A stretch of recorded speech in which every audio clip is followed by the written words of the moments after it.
தமிழ்நாட்டிற்கு வருகை தரும் பாரத பிரதமர் நரேந்திர மோடிஜி அவர்களை வருக வருக என வரவேற்கிறோம். கோமதி பிரசாத் ஒன்றிய குழு உறுப்பினர், அரக்கோணம் ஒன்றியம். மின்னல் ஜி பிரசாத் மாவட்ட பொருளாளர், ராணிப்பேட்டை மாவட்ட பாஜக.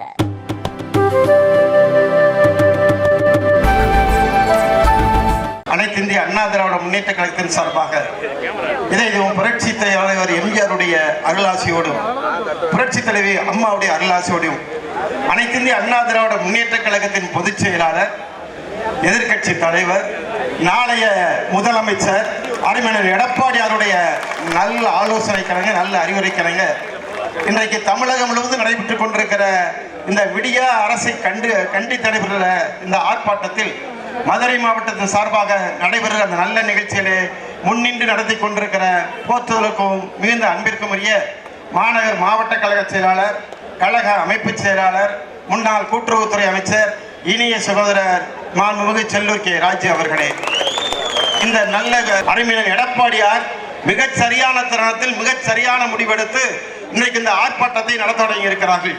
அறிவின்பது குறிப்பிட்டதைப் போல இன்றைக்கு தமிழ்நாடு மட்டுமல்ல, இந்திய துணைக்கண்டம் மட்டுமல்ல, உலகம் முழுவதும் போதைப் பொருளை பரப்பிக் கொண்டிருக்கிறவர்களின் தலைவர்களாக திராவிட முன்னேற்ற கழகத்தை சார்ந்து இருக்கிறார்கள். அது எல்லாருக்கும் தெரிஞ்சிருச்சு. 2000 கோடி ரூபாய் மதிப்புள்ள போதைப் பொருளை டெல்லியிலே பிடித்து அது நெட்வொர்க்காக சென்னையில இருக்கிற திமுகவின் பொறுப்பாளர் ஜாபர் சாதிக் இன்றைக்கு அடையாளப்படுத்தப்பட்டிருக்கிறார். தொடர்ச்சியாக மதுரைக்கு வந்ததில் 180 கோடி ரூபாய்க்கான போதைப் பொருட்கள் கைப்பற்றப்பட்டிருக்கின்றன. இவைகள் எல்லாம் நம்ம தெரிந்து கொண்டாலும் கூட நமக்கு ஒண்ணு தெரியும். இது என்னைக்கு கண்டுபிடிச்சாங்க? பிப்ரவரி 9ஆம் தேதியே டெல்லியில கண்டுபிடிச்சு 10ஆம் தேதி கண்டுபிடிச்சு நெட்வொர்க்கு நடந்து முடிஞ்சிருச்சு. யார் யார் குற்றவாளி என்று அடையாளம் காணப்பட்டு விட்டன. ஆனால் இதுவரை ஜாபர் சாதிக்கை கைது செய்ய முடியவில்லை. மத்திய அரசால, மாநில அரசால இன்னமும் கைது செய்யல. காரணம் என்ன? திமுக அரசு, ஸ்டாலின் பாதுகாப்பா இருக்காரு. நமக்கு தெரியும், செந்தில் பாலாஜியின் தம்பி அசோக் குமார் 1 வருஷம் ஆக போது இன்னும் அவரை கைப்பற்ற முடியல, அவரை கைது செய்ய முடியல. என்ன காரணம்? திராவிட முன்னேற்ற கழக ஸ்டாலின் அரசு அத்தனை பேருக்கும் பாதுகாப்பாக இருக்கிற இந்த பெரிய கண்டிப்பான போராட்டத்தை அறிஞர் எடப்பாடியார் அவர்கள் குறிப்பிட்டிருக்கிறார்கள்.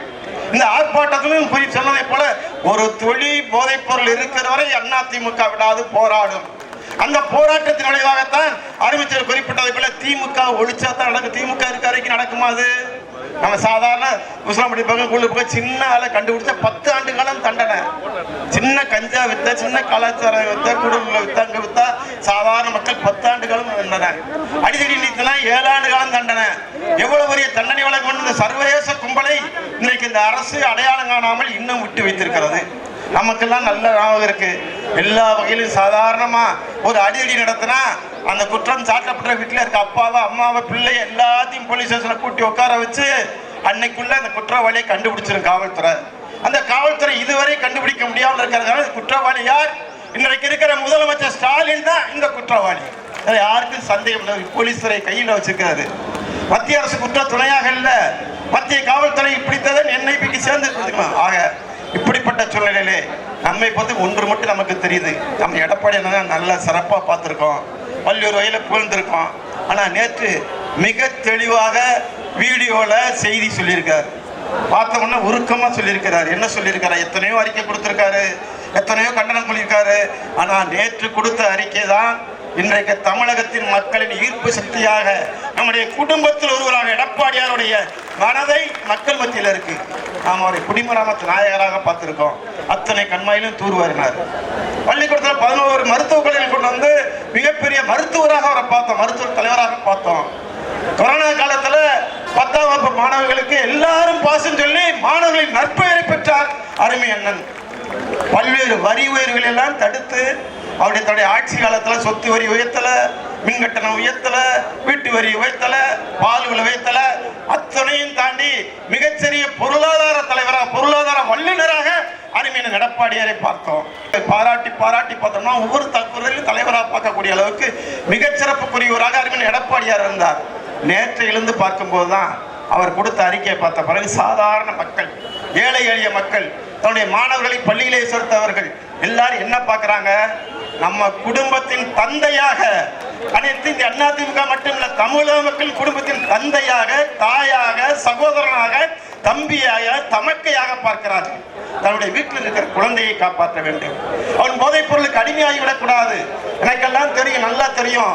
ஒரு பள்ளிக்கு இன்ஸ்பெக்ஷன் போயிருக்க போது அந்த தலைமை ஆசிரியர் தனியா வந்து சொன்னாரு, சார் இந்த போலீஸ் ஸ்டேஷன் மட்டும் சொல்லிட்டு போங்க, எங்க மாணவர்கள் அங்க போய் உட்கார்ந்துருக்கிறாங்க, தவறு செய்கிறார்கள், எங்களால் கண்டிக்க முடியவில்லை, அந்த காவல் நிலையத்தை சொல்லுங்கன்னு சொல்லிட்டு சொன்னாங்க. இதே தொகுதியிலேயே சொன்னாங்க. இன்னும் மறக்கவே முடியாது.